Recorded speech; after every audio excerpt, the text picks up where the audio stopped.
Hoje eu recebo uma convidada com uma visão de negócios e estratégia espetacular. Ela se formou em administração na FGV, tem um MBA pela Columbia Business School com foco em Private Equity e Real Estate. Ela começou a carreira na área de investimentos em 98 e se tornou referência nesse mercado, passando por instituições como ING, Merrill Lynch, Plural Capital e há mais de 10 anos é sócia na Crescera Capital, liderando investimentos e integrando board em empresas na área de saúde, varejo e consumo. Uma característica em comum em todas essas empresas investidas é o estímulo de políticas que garantam a igualdade entre homens e mulheres. Ela é, no Brasil, uma das poucas investidoras denominadas Key Person, pessoa-chave, de fundos de Private Equity, mas o interessante é que esse título, antes dela, era Ela é, no Brasil, uma das poucas investidoras denominadas Key Person, pessoa-chave de fundos de Private Equity, mas o interessante é que esse título, antes dela, era denominado Key Man, o homem-chave, e aí mudaram para Key Person, pessoa-chave. Mas em paralelo a essa carreira de executiva bem-sucedida, eu tenho aqui na minha frente uma mulher que, apesar da gente insana, ela não abre mão de uma vida presente e família e está sempre rodeada de amigos. Priscila Rodrigues, que demais ter você aqui. Obrigada pelo convite. É um prazer estar aqui e dividir um pouco da experiência com vocês. Muito bom. E Pri, para a gente começar aqui, muita gente que nos escuta não vem do mercado financeiro. Então, nos ajuda a entender o que é Private Equity, né? Como é esse trabalho de investir em empresas? Olha, Private Equity é uma forma de investimentos que é o mais longe do mercado financeiro dentro do mercado financeiro. Na verdade, é uma alocação de capital que você faz para companhias de capital fechado, por isso até o nome Private Equity. São companhias que não estão na bolsa, são companhias que normalmente são familiares ou que estão passando por um processo grande de profissionalização, onde você ajuda essas companhias em diversas frentes diferentes, desde questões financeiras, onde você aporta capital e aí traz um monte de processos financeiros, mas muito relacionada a aspectos estratégicos de crescimento, comerciais, de gestão, de retenção de talentos. Quer dizer, é um trabalho muito de gestão junto com essas companhias, normalmente por um ciclo determinado. A indústria de Private Equity ela é estruturada grande maioria, via fundos. Esses fundos têm começo, meio e fim pré-determinado. Então, você escolhe uma companhia para investir e você, durante um tempo, 4, 5, 6, às vezes 7 anos, você passa a ser um acionista super relevante nessa companhia e se envolve em todas essas frentes que eu comentei para ajudar essas companhias no processo de crescimento. Esse crescimento pode ser via consolidações, elas podem comprar outros players, outros competidores no mercado.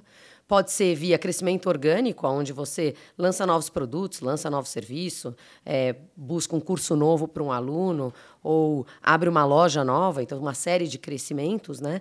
Mas, em grande parte, o objetivo do Private Equity é multiplicar o seu capital com um processo de desinvestimento de uma companhia muito maior. Então, tem uma dinâmica. Você coloca um capital X, que você quer tirar 3X, vendendo essa participação num tempo pré-determinado.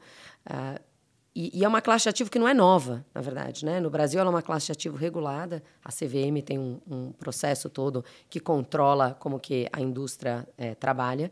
Nos Estados Unidos e na Europa, é uma classe de ativo que já existe há muitos anos.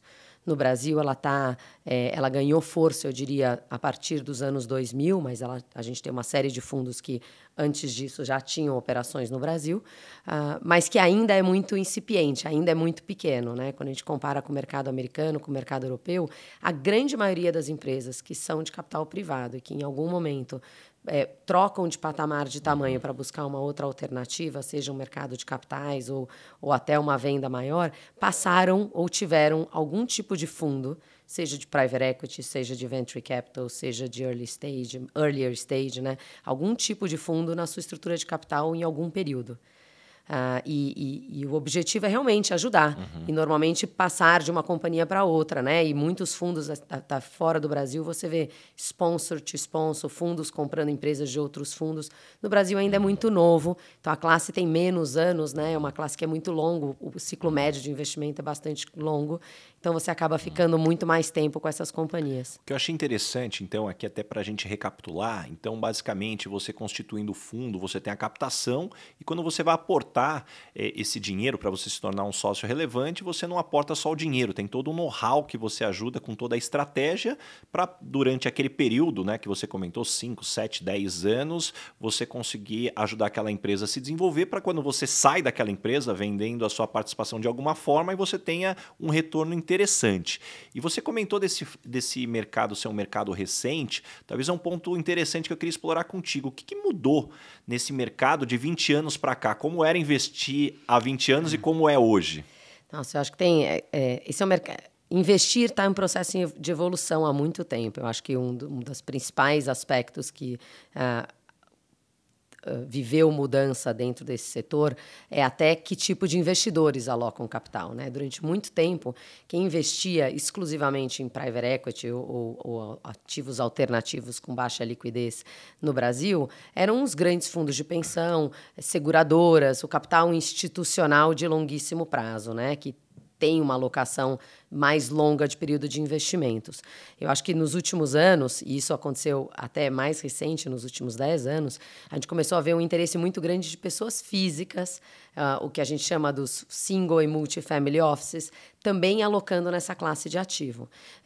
O que está por trás desse interesse, eu acho que tem uma série de motivos, mas acho que primeiro tem um melhor conhecimento da alternativa de composição de carteira, de portfólio, né? As pessoas querem diversificar um pouco mais. Tem uma estrutura das pessoas começarem a olhar períodos de investimento por mais longo prazo, né? No Brasil, primeiro você começa a ter poupança, depois as pessoas começam a pensar no investimento de muito curto prazo, e aí, à medida que a carteira vai sendo composta, você vai alongando um pouco isso, o que faz com que, então, o private equity caiba bem na carteira. Mas eu acho que também tem uma questão de dinâmica de mercado, dinâmica macroeconômica, né? Então, desde queda de juros faz com que você busque uma alocação que possa te dar um retorno um pouco maior, até estruturas como eu tenho um melhor conhecimento hoje do que eu vou precisar de capital para os próximos anos, então eu consigo separar um pedaço da minha alocação para um capital mais de longo prazo. Então, acho que tem uma mudança importante de perfil de investidores. Hoje ele é muito mais fragmentado, e aí tem uma série de exemplos no mercado aqui no Brasil nos últimos anos de produtos voltados para pessoas físicas. Aí você tem que diminuir também o tamanho do cheque, porque também os cheques eram muito grandes, então você buscava investidores que alocavam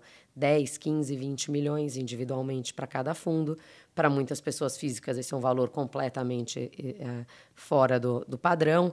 Então, você começa a diminuir o tamanho do cheque e criar um produto que possa ser disponibilizado para o investidor. Eu acho que também teve uma mudança importante, que é até a mudança regulatória, né? A própria CVM evoluiu bastante com as regulamentações que coordenam hoje e que regulam a classe de ativo para tornar mais transparente, para tornar um melhor controle, para que você possa ter uma melhor governança, para que você possa ter, então, um impacto mais relevante e uma melhor assertividade de gestor.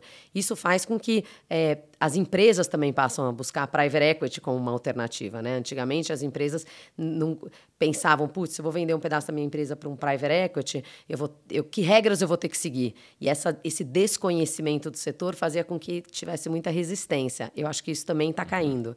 Então, você cai do ponto de vista do passivo, né, que é o investidor, e melhora do ponto de vista do ativo. Então, isso daí faz com que dê mais espaço para que a indústria cresça. Muito bom. E, Pri, lá na Crescera vocês investem muito em educação e saúde, que são setores que sofrem uma carência absurda do setor público. Qual a sua visão para esses setores? Olha, eu acho que como investidor de private equity, e você está correto, a gente tem um foco bastante grande em educação e saúde, não são os únicos setores que a gente investe, mas o que a gente busca, na verdade, né? Acho que o investidor de private equity ele busca boas oportunidades para fazer a diferença, para criar essas companhias que possam crescer bastante. Quanto mais fragmentado for o setor, maior o volume de oportunidades. Quanto mais gap ele apresenta do ponto de vista de referência mundial, mais interessante fica uma tese de crescimento ou uma tese de criação de uma companhia diferenciada. O setor de saúde e de educação, até e não os únicos, mas durante os últimos anos, os setores de saúde e de educação, são setores que sempre apresentaram muitos gaps.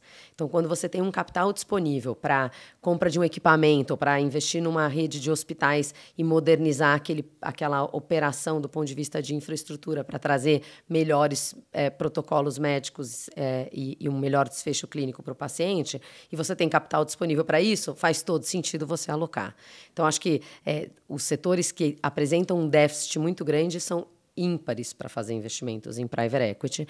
E, normalmente, muitos desses setores, num país que nem o Brasil, que tem tamanho continental, são mais de 200 milhões de habitantes, e são setores que têm um mercado consumidor local muito grande.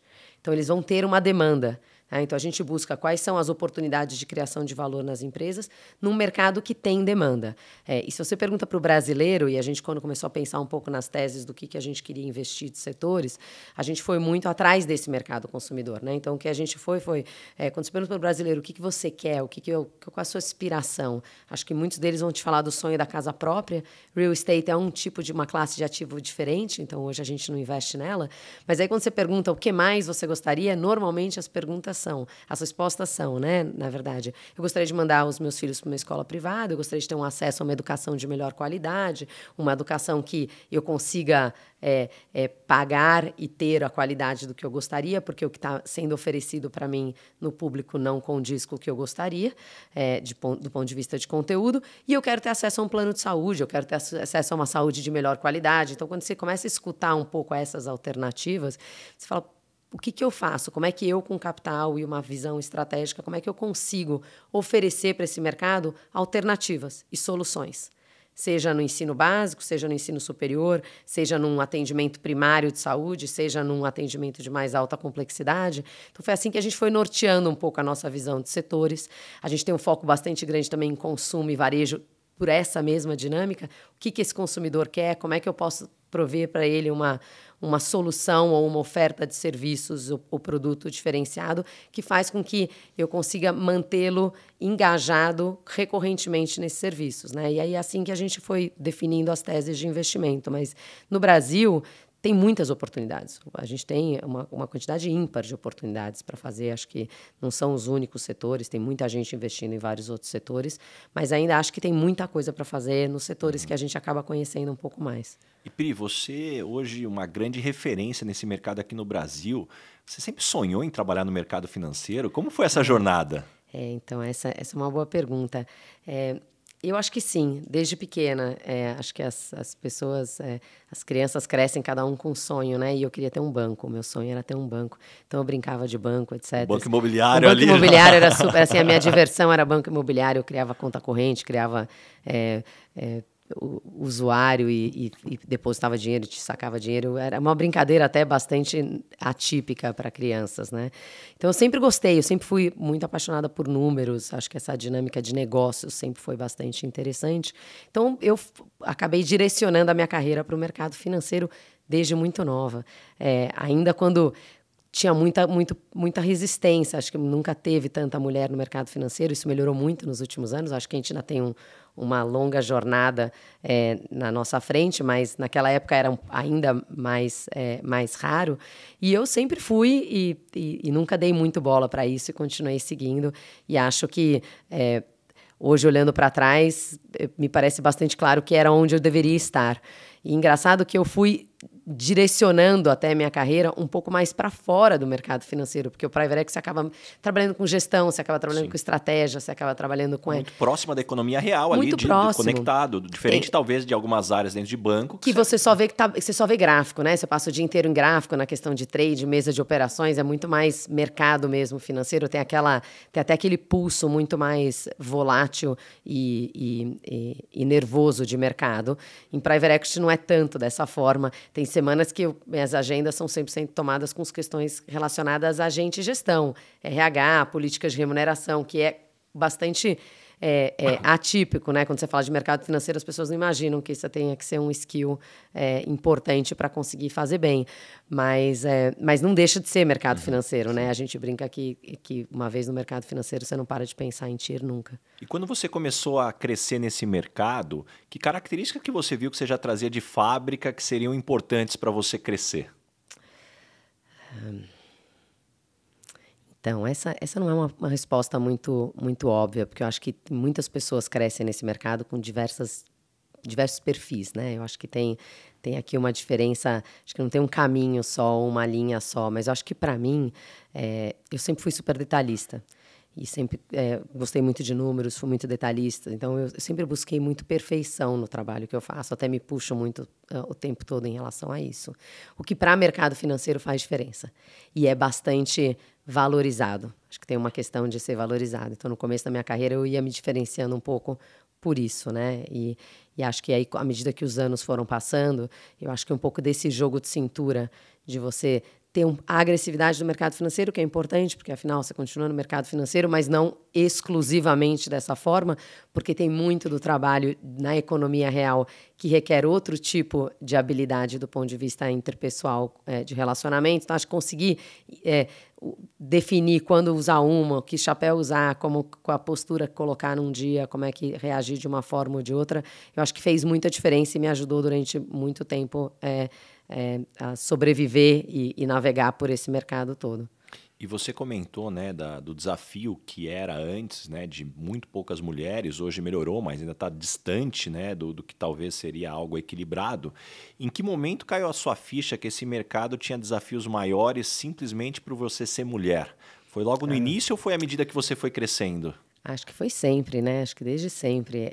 Eu acho que eu não carrego flagelo, né? Eu acho que essa dinâmica de, putz, eu tô devendo porque eu sou mulher, eu acho que nunca foi muito um foco para mim. Talvez até por isso tenha sido mais light esse processo todo. Mas a realidade é que tem muitos mercados que tem menos espaço de mulheres. E eu acho que um pouco disso é porque eu olhava para cima, né, quando eu era mais nova, eu olhava para posições mais altas e eu não via muita referência. Tinham poucas referências. Eu acho que uma das coisas que acaba dando conforto para você seguir uma carreira é você olhar e falar, olha, tem exemplo A, tem exemplo B, tem exemplo C, elas chegaram lá e eu consigo também. Eu acho que isso é uma questão até geracional. Demora algumas gerações para você conseguir ver esses exemplos todos como referência e se motivar, na verdade, a chegar lá, porque aquelas mulheres conseguiram chegar. Então, para mim, eu sempre olhei para cima e não via muitas mulheres. Então, eu sempre... E na sua família você também você vem de uma família de executivas? Eu não venho de uma família de executivos, eu venho de uma família, na verdade, de profissionais liberais.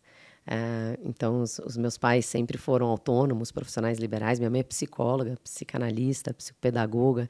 Então, assim, sempre um mundo não necessariamente de executivo, mas que sempre me impulsionaram, sempre disseram, olha, não tem limite para o que você busca fazer, desde que você faça corretamente, com ética, se esforce, trabalhe duro e seja humilde durante o processo todo para ir aprendendo, para ir crescendo profissionalmente. Então, acho que eu sempre tive o apoio, mas nunca tive aquela dica de como é que você reage, o que você fala desse jeito, porque eu não tinha muito essa experiência. E eu ia aprendendo à medida que as coisas andavam, né? Uns dias um pouco mais duros do que os outros, mas eu sempre entendi que não era comigo. Se tivesse alguma dinâmica relacionada a isso, né? Relacionada a gênero no processo, que não era alguma coisa com a Priscila, que era uma dinâmica que talvez eles não tivessem acostumados, era um ambiente onde não tinha alguém se posicionando com essa outra forma de ver o mundo, né? E às vezes até a forma como você coloca, ou o que você está colocando, já causa um certo desconforto num grupo, né?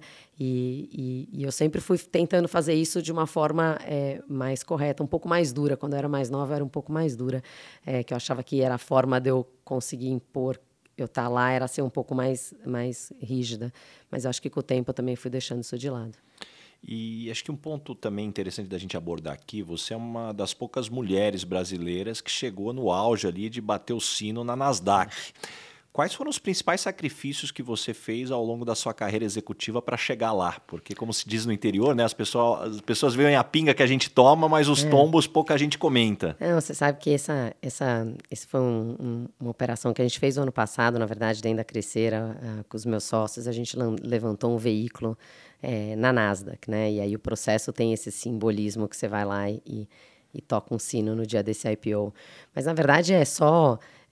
IPO ou qualquer processo nesse sentido é só o resultado final de uma longa jornada, né? Eu acho que para que a gente pudesse ter estar preparados para eventualmente ter um veículo na Nasdaq, a gente precisava ter track record durante muito tempo, tinha que ter ciclos de investimentos bem feitos.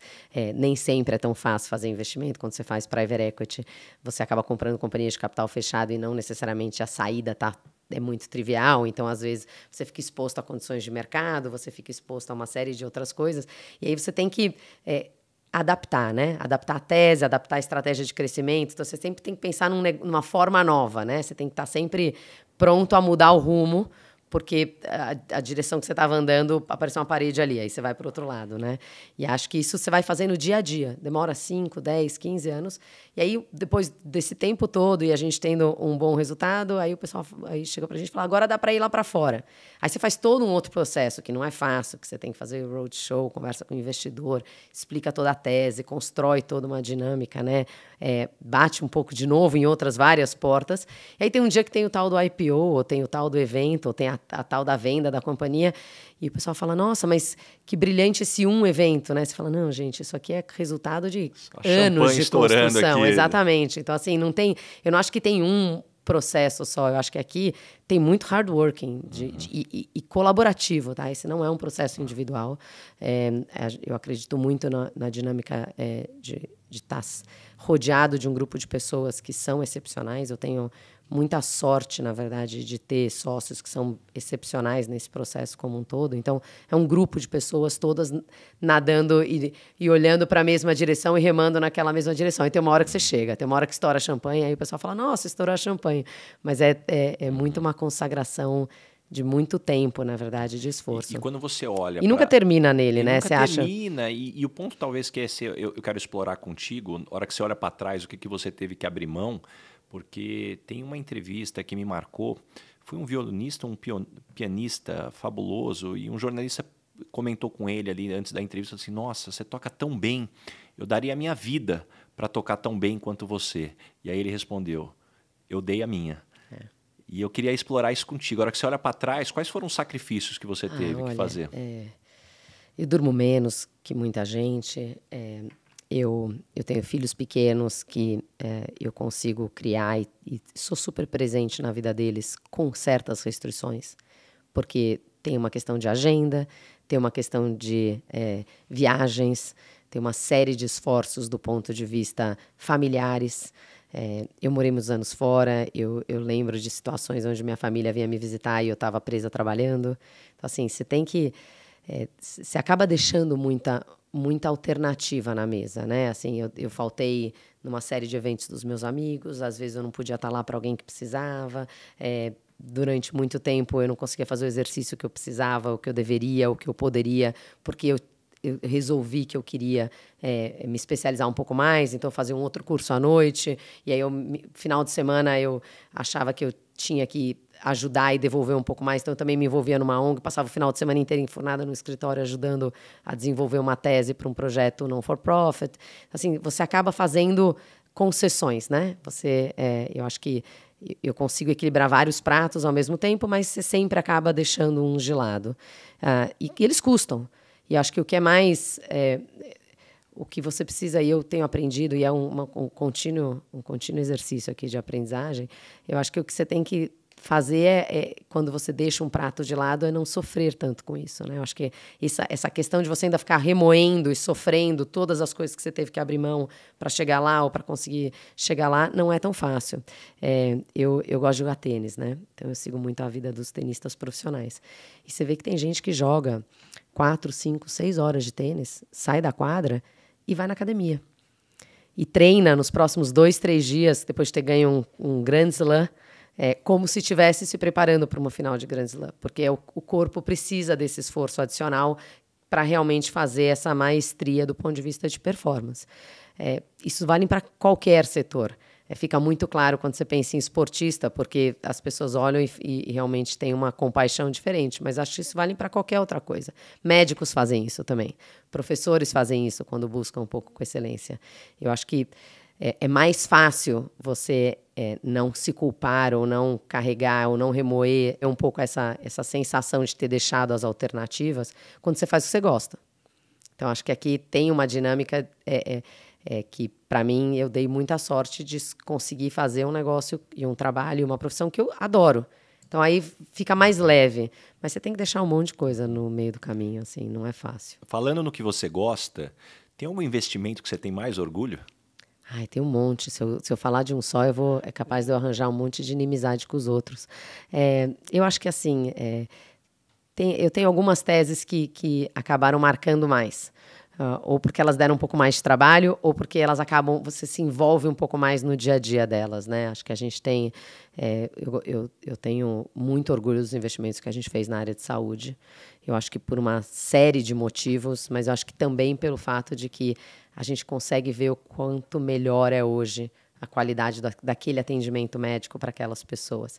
E você fala, poxa, mas é uma agulhinha num palheiro, né? Porque você faz para um grupo X de pessoas, são 1.000 pacientes, são 2.000 pacientes, mas olha o que a gente tem de gente, mas é de pouquinho em pouquinho que você faz a diferença, né? Então, acho que em saúde tem muito dessa, não apenas da construção de companhia e realmente mudar teses, mas conseguir fazer isso positivamente impactando pessoas, né? Então, eu pessoalmente tenho um carinho especial pelos nossos investimentos na área de saúde, tanto na parte de hospitais, numa companhia que chama Hospital Care, quanto na parte de bancos de sangue e transfusões sanguíneas, numa companhia que chama Vita, tanto na parte de atendimentos domiciliares, numa companhia que chama Plural Care, que a gente montou de home care. Eu acho que esses são onde eu acabo olhando sempre com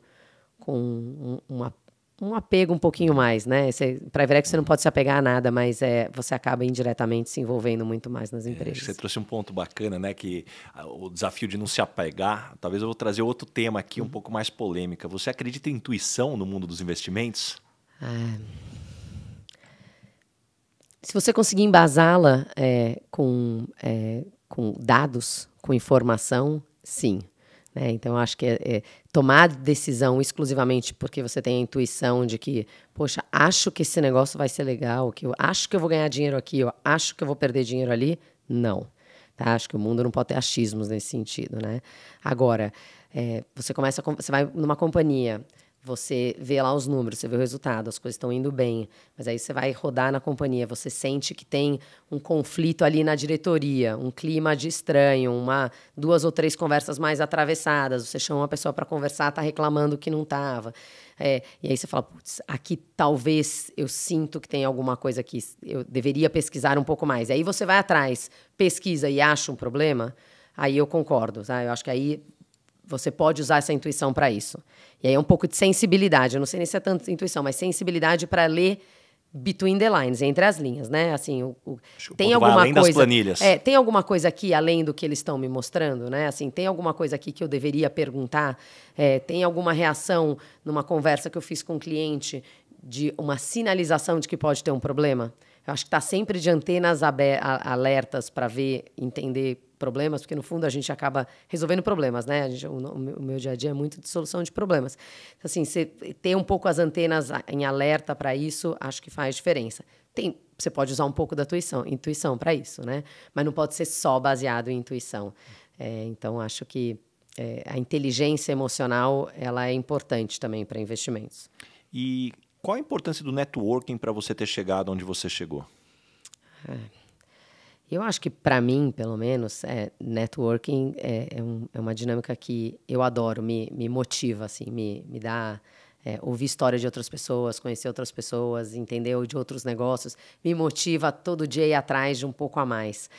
Eu acho que é muito mais um drive interno para mim, a questão do network, do que necessariamente de trabalho. Agora, eu invisto num setor de empresas que não estão disponíveis no mercado, que eu não consigo ligar para um banco e comprar numa corretora, assim, a gente precisa conhecer as companhias, né? E precisa conhecer esses negócios, e network é fundamental para isso.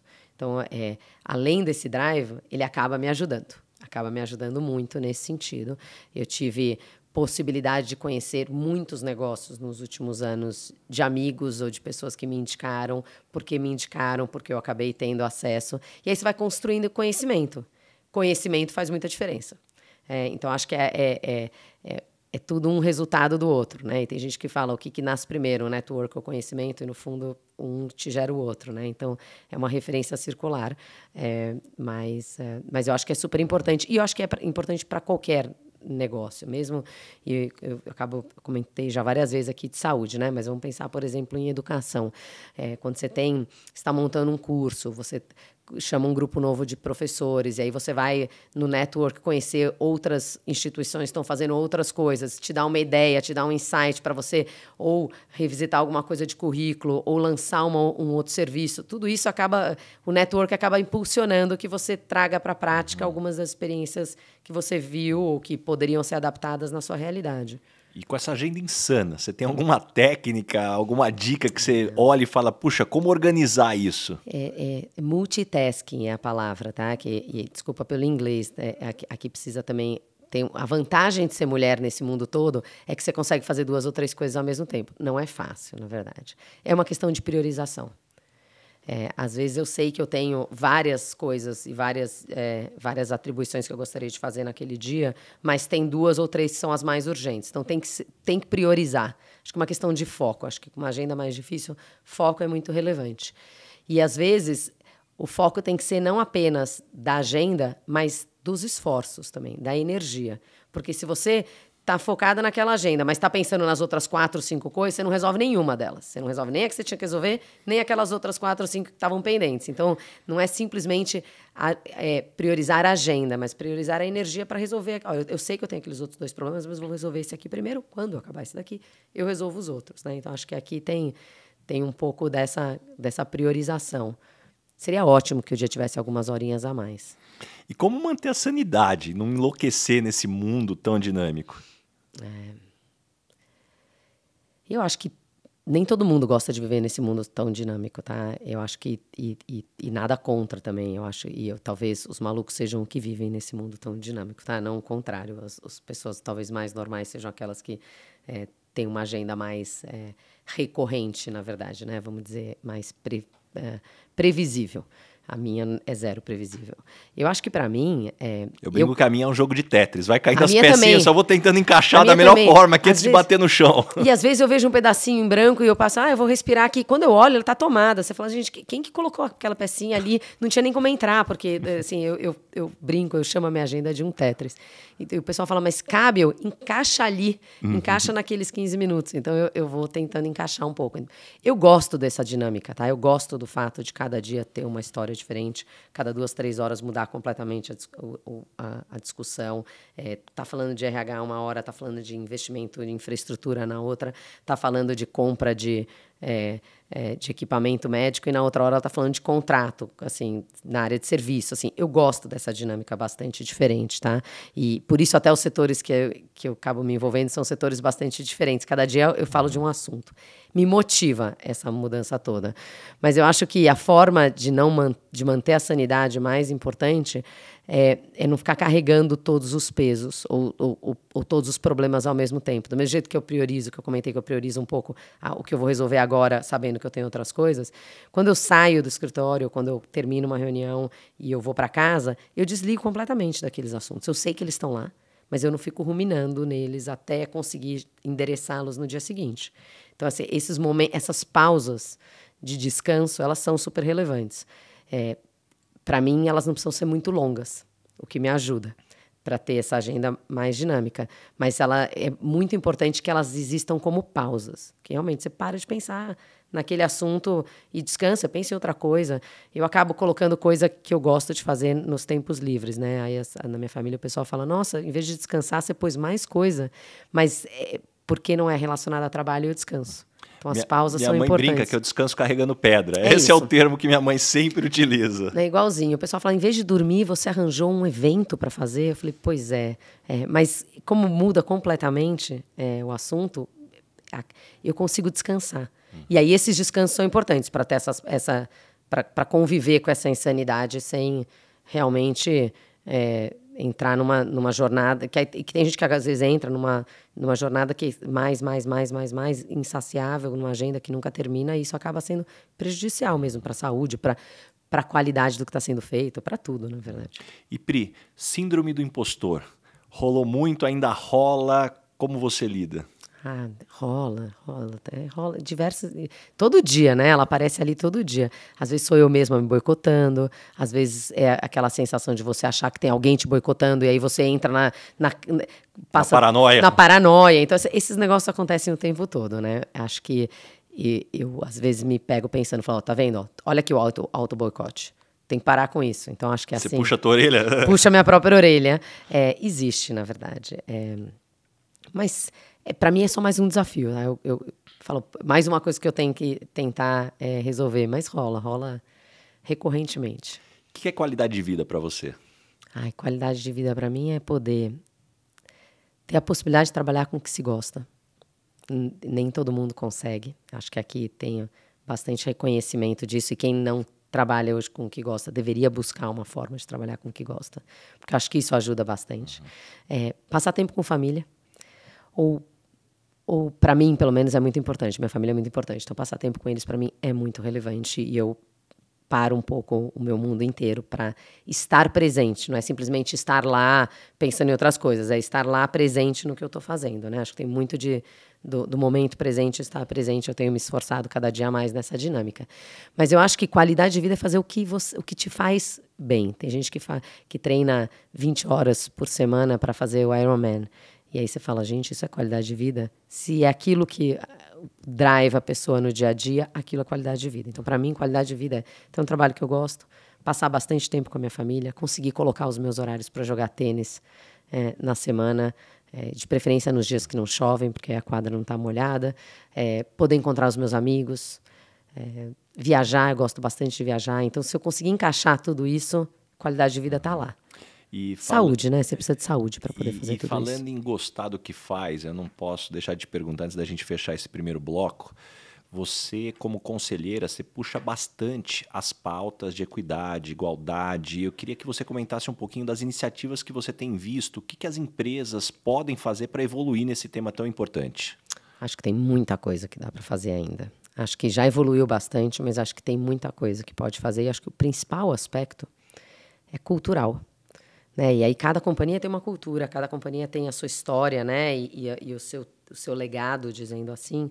Mas eu tenho visto cada vez mais times de RH e times de gente de gestão, que nem eram até conhecidos como RH, agora mais numa dinâmica de gente de gestão, buscando desenvolver uma cultura de equalidade, assim, uma cultura onde as pessoas olham os profissionais como profissionais, independente do histórico, independente de onde vem, de condição social, de cor, de gênero, do que quer que seja, né? Eu acho que esses desafios de cultura ainda têm muito a ser feitos.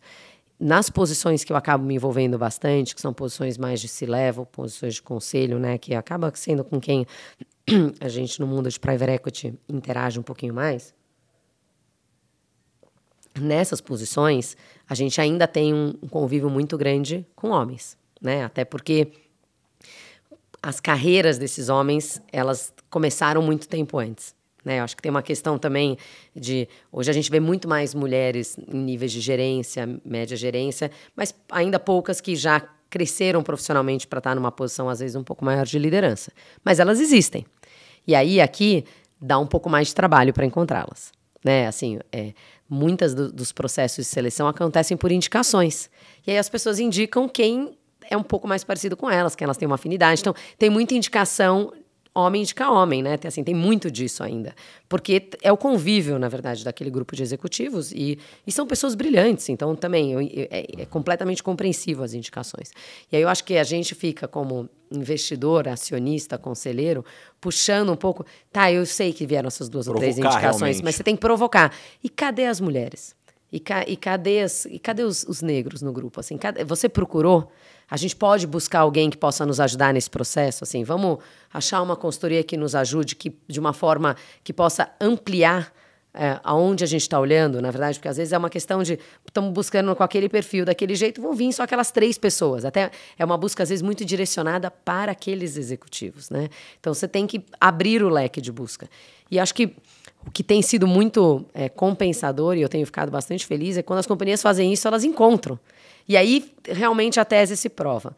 O outro ponto que acho que a gente tem que tentar fazer bastante, e eu tenho tentado um pouco com as companhias trazer isso, é, de novo, do mesmo jeito que para mim, quando eu entrei no mercado financeiro, eu não tinha muita referência que dava para chegar lá, porque não tinha muito para onde olhar. Eu acho que a gente, quando encontra esses executivos, quando encontra esse grupo de pessoas, quando encontra esses conselheiros, a gente tem que expô-los, assim, de uma forma super positiva, tá? Mas, assim, mostrar a referência. Então, chama para tem uma conferência de um banco, põe na conferência de banco para falar, e aí tem uma entrevista, deixa dar entrevista, assim. Você tem que fazer de uma forma onde essas pessoas apareçam, elas funcionem como referências, e aí, automaticamente, as culturas vão reconhecendo que as lideranças são muito mais ligadas às capacidades e às habilidades pessoais e profissionais e técnicas do que necessariamente qualquer outro pré-requisito. Então, eu tento puxar um pouco essas agendas. De novo, é um trabalho de formiguinha. Ele não é automático, ele não é super rápido, mas a gente vai puxando um pouco. Eu gosto da forma como você traz, porque tem uma questão também de coerência entre o que está escrito na parede e o que está sendo colocado em prática. Esse é um ponto super importante, Ricardo, porque hoje é moda, né? Então tem uma questão de... As empresas lançam e vendem nos seus relatórios de sustentabilidade uma série de políticas de ESG, uma série de políticas de equal pay, Eu brinco, você lê o valor econômico, parece que o problema está resolvido. Parece que o problema está 100% resolvido e todo mundo aderiu a todos esses programas com esses pledges gigantescos, onde você se compromete e diz que na sua força de trabalho você vai ter uma dinâmica completamente diversificada de pessoas, mas a prática ainda não é assim. E você só mostrar o que você gostaria de ser no papel, sem implementar no dia a dia, ou sem adaptar a cultura para essa mudança, né? Você tem que adaptar a cultura. Você tem que adaptar os colaboradores das companhias para que não cause um choque essas mudanças, para que as pessoas realmente engajem elas também no processo, né? Então, tem uma questão cultural que você vai fazendo também. E eu dou mais valor para as companhias que fazem na prática do que as que têm o discurso. Porque, às vezes, é só discurso, né? E porque é bonito no papel, porque fica mais bacana no jornal, porque acreditam que vai ter uma atenção do investidor. E esse é um ponto importante, porque o investidor, no começo, ele busca isso como um diferencial, né? Eu acho que a gente está indo para uma dinâmica que isso é um pré-requisito. Acho que nos próximos anos vai ser cada vez mais um pré-requisito. Mas não é um pré-requisito ter a política, é um pré-requisito fazer na prática. E acho que tem muita gente que está ficando surpreso o quanto que o monitoramento dessa prática requer uma atenção. E é uma atenção que não adianta ser só do time de RH das companhias. Normalmente ela tem que ser do topo da liderança.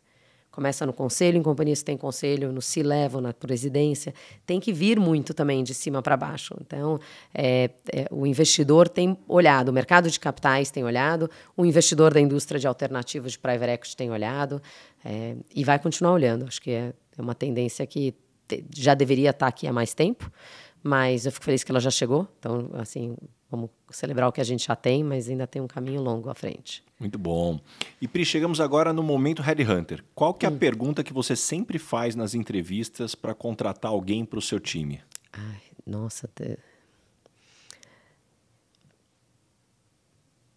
Elas variam bastante, porque a gente acaba buscando pessoas com perfis diferentes. Quando é para uma companhia, eu acho que eu faço perguntas muito relacionadas a perfil, porque tem que encaixar bem na cultura das empresas, né? Assim, às vezes você tem um excepcional executivo, que uma experiência ímpar, num currículo maravilhoso, assim, uma história brilhante de profissional, mas com um perfil que naquela cultura não vai dar certo, vai entrar em choque, vai burocratizar onde não precisa, ou vai trazer um perfil muito empreendedor onde não tem uma cultura para isso, ou vai gerar uma frustração tanto do executivo quanto do grupo de reportes diretos ou indiretos. Então, aqui são perguntas muito relacionadas à personalidade, a perfil. Onde foram os desafios nas empresas que você trabalhou que te incomodaram? O que da cultura você achava que era bom, o que você achava que não era tão bom? Porque acho que sim, você molda um pouco isso. Para trabalhar comigo já é um pouco diferente, né? Porque aí já é mercado financeiro, já uma cabeça um pouco diferente. E a gente tem uma cultura na Crescera de formar talentos. Então a gente acaba contratando um time um pouco mais júnior e vai formando esse talento com a gente, porque acho que faz uma diferença bastante importante. Então aqui as perguntas são muito mais do o que você gostaria de fazer? Assim, por que esse setor? Né? Porque Private Equity também é um setor que está na moda. Então, tem muita gente que quer trabalhar em Private Equity porque é bacana dizer que... Os aventureiros. Assim, é super legal trabalhar em Private Equity, mas assim, exatamente, você entende qual é o nosso dia. Tem muita gente que vem, né, para conversar e fazer uma entrevista e acha que Private Equity é mercado financeiro, que a gente vai comprar ação na bolsa ou juros ou fazer uma posição de trade com hedge que não é o nosso dia a dia. A gente até pode fazer uma vez ou outra, 2 vezes por ano, assim, numa companhia, quando você está fazendo um investimento, mas tem muito trabalho que é relacionado à gestão. Então, eu acabo fazendo uma pergunta muito padrão, que é, você entende como é o nosso dia a dia? O que é o nosso dia a dia? Porque tem dias que não vai ter números aqui. Tem dias que vai ser números das 7 da manhã à meia-noite, tá? E os horários de Private Equity são puxadinhos. Mas, assim, tem dias que é muito número, mas não é só isso, né? Então, acho que é uma pergunta até para entender qual é o desafio. Porque senão você traz pessoas, elas se frustram, todo o processo começa de novo. Então, assim, é uma... E que tipo de pessoa não dá certo trabalhando com você? Eu sou super detalhista, né? Eu gosto de quem gosta de pensar em detalhes, olhar detalhes. Então, aqui, as pessoas que são um pouco mais displicentes com isso, acaba ficando um pouco mais difícil. Mas eu gosto de ajudar a criar talentos, né? E formar talentos. Eu gosto desse processo de formação de pessoas.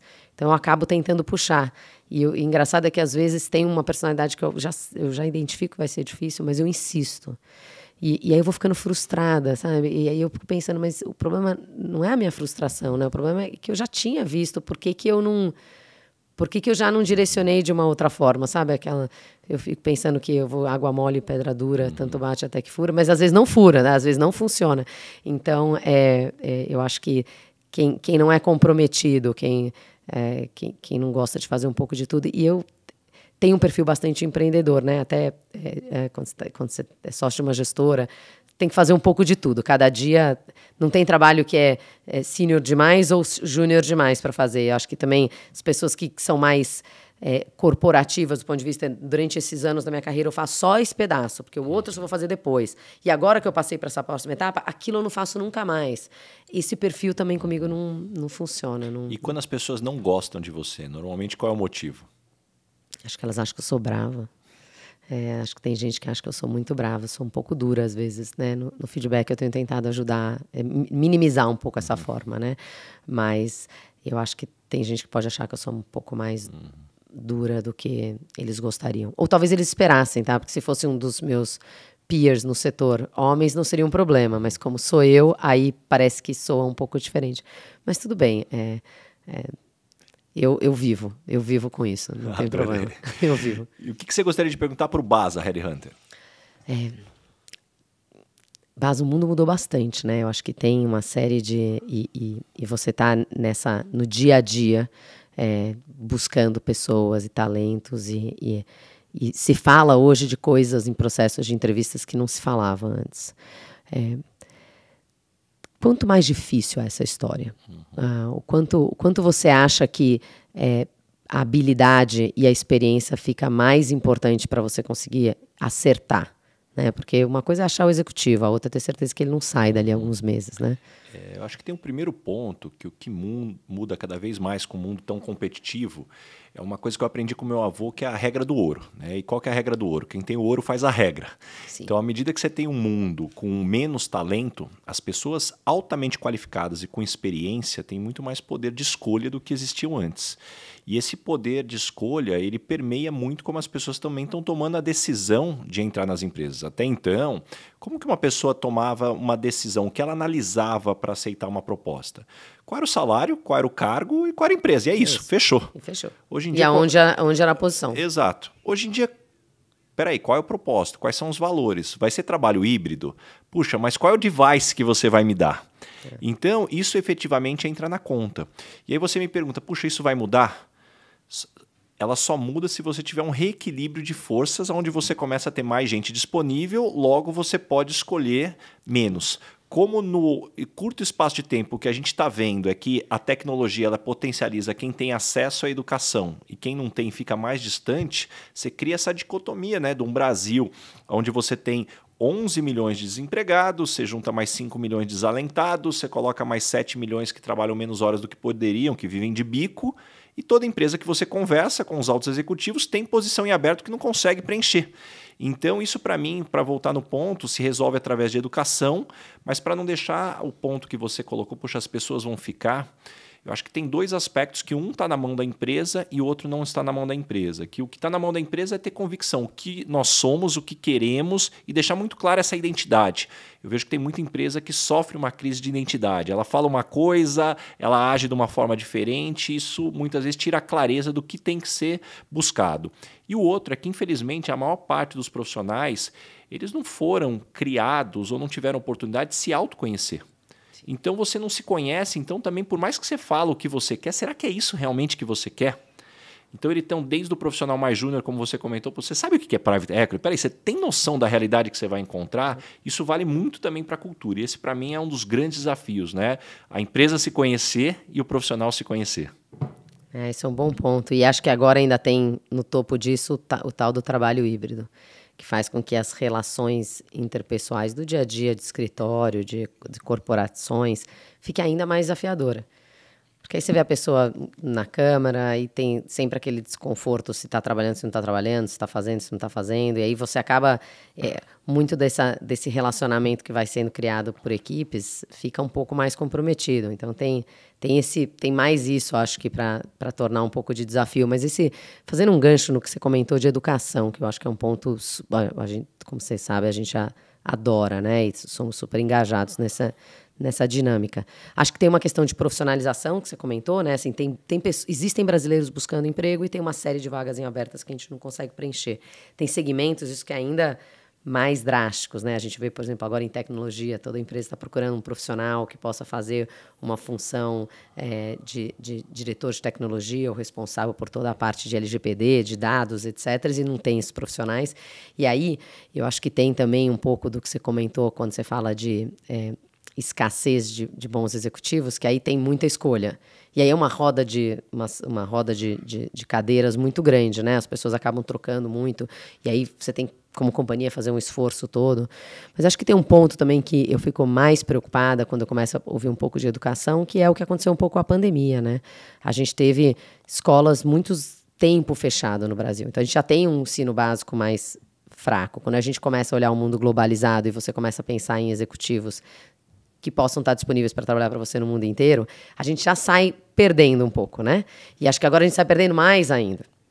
Então, eu fico preocupada, não apenas um pouco do que você está falando, que no curto prazo, mas eu escuto o que você está dizendo e eu penso, gente, mas nem no médio e no longo prazo. Quer dizer, a gente vai ter que fazer muito trabalho de recuperação, sabe? No conceito de correr atrás do prejuízo, para conseguir não continuar com esse problema daqui a 10, 15 anos. Porque a tendência é essa molecada chegar muito novo no processo de trabalho, né? A gente tem...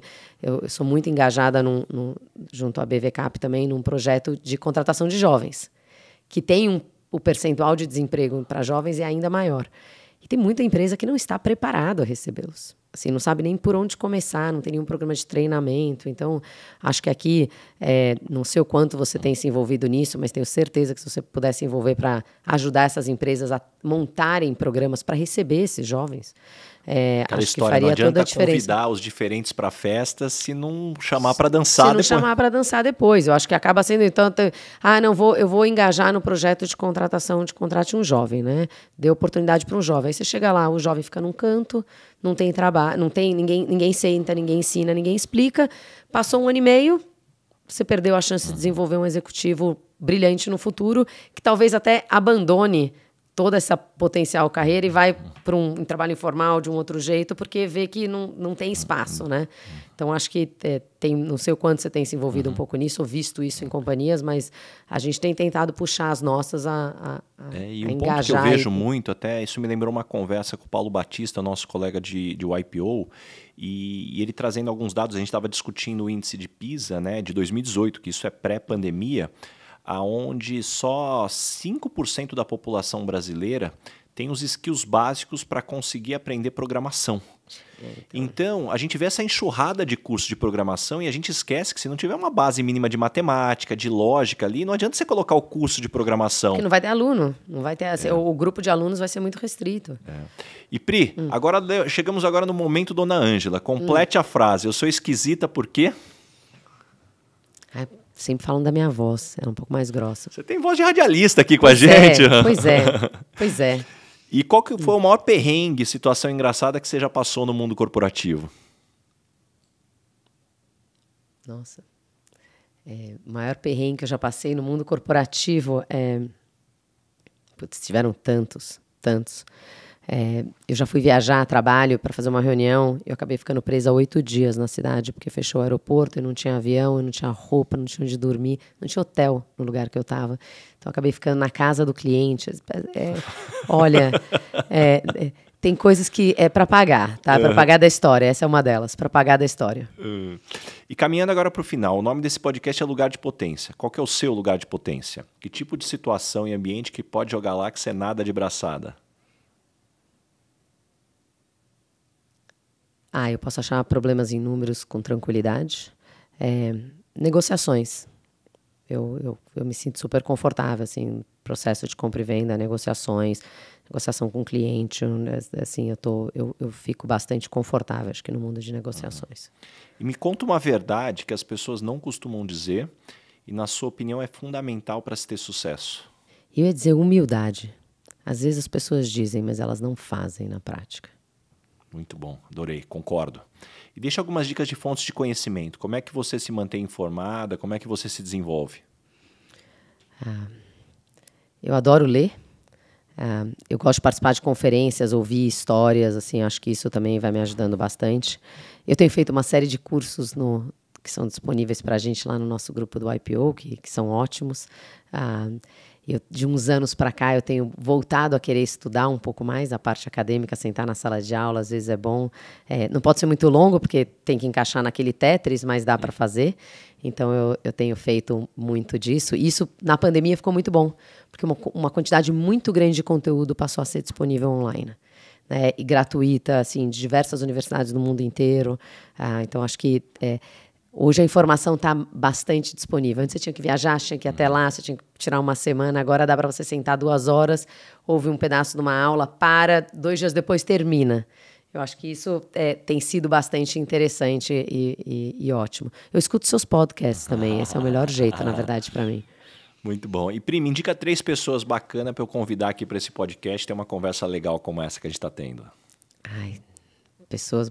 tem um monte, gente. 3? Só 3? Só 3. Então, depois eu pego a lista inteira com você. Eu sou sócia de um IPOer nosso brilhante, chama Lucas Provenza. É lá de BH, capítulo BH é ótimo, recomendo ele. Sei que ele vai falar super, super bem aqui. Tem a Camila Securato, a gente falou um pouco dela, adoro ela. Camila, eu vou trazer ela aqui, já avisei ela que eu vou trazer ela aqui. Você tem que trazê-la, um mundo assim... pensa numa pessoa engajada no setor de educação, fale de educação com ela, desde... como que digitalização tem mudado o mundo de educação, a importância de educação, o que é educação, né? Não é simplesmente passar conteúdo, como que você discute conteúdo, numa dinâmica de sala de aula diferente. Acho que ela pode te dar um insight super bacana aqui. Quem mais que eu acho que pode ser muito legal, muito bacana? Você já falou com a Thaisa? A Thaisa também tem uma história legal. A Thaisa tem uma história. Tá faltando trazer legal. O Ian agora. O Ian também. Sabe quem? Você conhece o Rodrigo Aquino? Conheço o Rodrigo, ainda não trouxe ele aqui. Traz o Rodrigo. Vou pegar a agenda dele em Traz São o Rodrigo. Paulo aqui. Pensa no médico empreendedor que pensa em business. É muito raro você ter essas 3 qualidades numa pessoa só. Né? O médico normalmente fica muito voltado ao cuidado do paciente, né? Até o dom, na verdade, aqui acho que tem um pouco... Eu convivo com muito médico, tem um pouco de dom também. E tem o gostar de fazer isso. Normalmente, pensar em negócios é quase um bloqueio psicológico. Assim, eu não fui treinado para isso. Mas deixa eu falar, não é um tema que é tratado... Não é tratado, mas... Na formação. Mas assim, e por causa disso, eles têm um bloqueio. Eles falam, eu não consigo falar sobre isso. E e ser empreendedor, de tentar tirar... Como é que eu monto um negócio novo? Como é que eu faço um negócio novo? E o Rodrigo faz isso. Então, acho que ele tem um pouquinho fora da caixa. Ele acho que legal, funciona vou de uma boa forma. trazer o Rodrigo traz aqui pra cá. Traz o Rodrigo. E tem uma pergunta que eu não deixo de fazer para todo mundo que vem aqui. O que é felicidade para você? Felicidade é todo mundo que é importante para mim do ponto de vista de amigos, de família, família mais próxima, família mais longa, que eu possa estar com eles com saúde. Acho que foram uns anos muito difíceis de pandemia. A felicidade era sempre o bem-estar, né, do aproveitar com essa turma toda, viajar, conhecer um lugar novo, etc. Mas acho que se você não tiver saúde, nada disso vai. Então, acho que felicidade é ter a saúde para poder fazer essas outras coisas todas. Muito bom. Adorei. Que papo bacana. Ó, antes da gente terminar, Pri, como é que as pessoas te encontram? Que projetos que vêm pela frente? Olha, me encontram lá na Crescera, normalmente, tá? Qualquer horário do dia e da noite. Mas, ou no IPO também, eu estou sempre nas coisas do IPO também, me encontram por lá. Eu acho que eu estou tentando ajudar bastante a indústria de private equity, então é fácil me encontrar em qualquer coisa relacionada a isso. E aí vai para até coisas que eu não faço, que não são do meu dia a dia, as diversas classes dentro da indústria, então early stage, venture capital, se precisar, eu estou tentando, eu ajudo, eu gosto, eu realmente gosto disso. A gente tem uma série de projetos, né? Acho que desde novos investimentos, estamos olhando um monte de coisas bastante bacanas, estou olhando um negócio de varejo muito bacana, ligado à área de bem-estar, estamos olhando algumas coisas na área de educação, continuamos olhando várias coisas na área de saúde, quer dizer, aqui a ideia é continuar fazendo um pouco mais do mesmo, só que nunca é o mesmo, né? As companhias são sempre diferentes, as teses são sempre diferentes, mas a ideia é continuar fazendo mais disso. A gente tem perfil muito diferente de investidores, acho que a ideia nossa é continuar fazendo isso e continuar trazendo esses investidores, tanto daqui quanto fora. Então, eu acho que mais projetos com capital internacional vão acontecer. Vocês vão continuar ouvindo um pouco a gente nessa parte. Capital local também. Eu acho que nessa estrutura toda eu vou estar lá. Mas se você quiser me encontrar mesmo de manhã bem cedinho, eu estou na quadra de saibro, lá do clube, jogando tênis. Muito bom. Pri, adorei. Tenho certeza que todo mundo que aqui está nos escutando aqui saíram com páginas e páginas de anotações, de lições, de insights aqui. Muito obrigado mesmo. Eu que agradeço, é um prazer estar aqui. Obrigada, gente.